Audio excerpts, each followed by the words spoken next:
Club. You All can right, get your own copy. let's have some questions. What you got? Okay. Well, the first question on Bring It On today comes from Kevin Patton. He says, recently you answered a question on the topic of existence in heaven. One of the questions was, would we recognize each other? And you responded with an interesting answer about no sex and there would be no coupling. Will we recognize each other? My wife is soulmate for life, and so would she be my soulmate in heaven? I don't know about soulmate, but you know, I've never been to heaven. I'd like to, but I'm not in a hurry to get there right now. But we only have glimpses of it and what was told us by Jesus. We do know there's a recognition of who people are because we have the parable of the rich man and Lazarus, and the rich man knew who he was. Lazarus knew who he was. They recognized Abraham, and the rich man knew he had brothers on earth. Mm-hmm.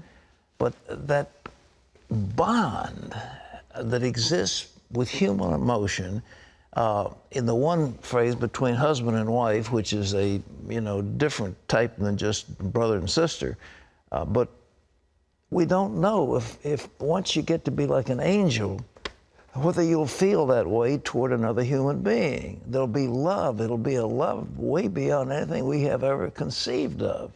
But you say, my wife's my soulmate. Well, you got a different deal going on. And that emotion in your heart may be far transcendent anything you have now. So just know it's going to be good. And yes, you'll have love beyond anything you can imagine. All right? This is Michael, who says, my grandma is very impatient and demanding. She also uses psychics and tells me that I'm being deceived by the Bible. I'm thinking about moving out and going back to our home country, but my mom is begging me not to leave. I don't want to hurt my mom, but I also don't want my grandmother's actions to negatively affect me. What should I do? I don't know what age you are. You didn't tell me. If you're old enough to move out and get your own home, then you're old enough to get away from that influence. That grandmother sounds like she's bad news.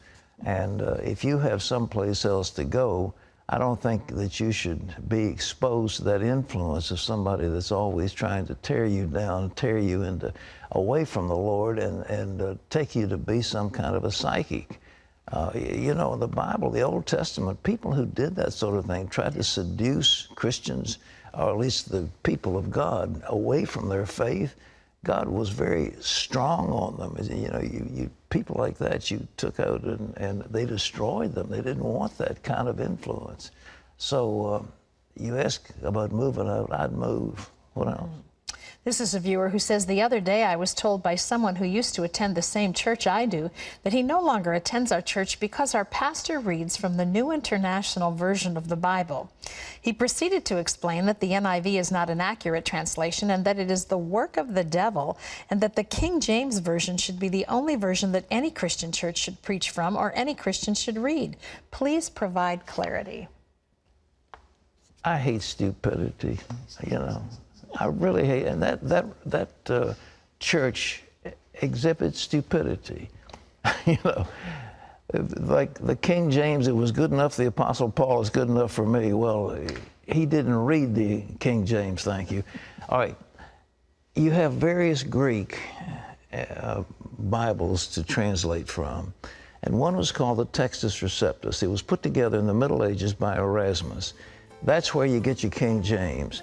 And it is not nearly as accurate a Greek as the one that the NIV. The NIV was put together by godly people, and it is a superb rendering of the oldest Greek manuscripts we have available, Greek and Hebrew. So to talk about that other is just absurd.